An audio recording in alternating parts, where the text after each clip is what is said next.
Number 2. Bentley Flying Spur V12 Speed. Why does a 12-cylinder engine still matter in 2026?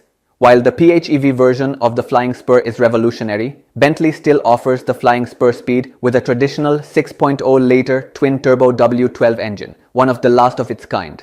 This engine produces around 626 horsepower and 664 lb-ft of torque, launching the sedan from 0-60 mph in 3.7 seconds and onto a top speed near 207 mph. The W12 delivers power with a seamless wave of torque thanks to its unique configuration of two narrow-angle V6s joined at the crankshaft.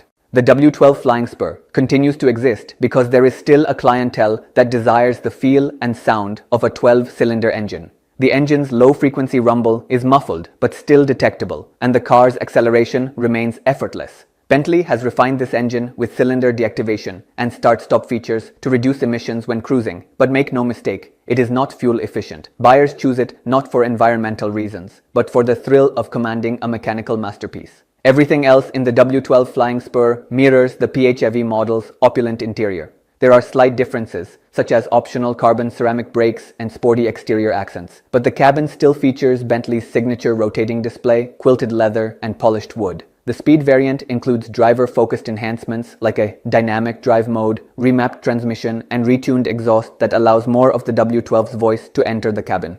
We rank this variant so high because it represents the end of an era. Regulatory pressure is forcing manufacturers to phase out large gasoline engines. The Flying Spur Speed might be the last brand new car to offer a 12-cylinder in significant numbers, meaning this is your last chance to experience that unique character from the factory. It's a car for collectors and for those who see automobiles as rolling artworks. Once the W12 is gone, it may never return.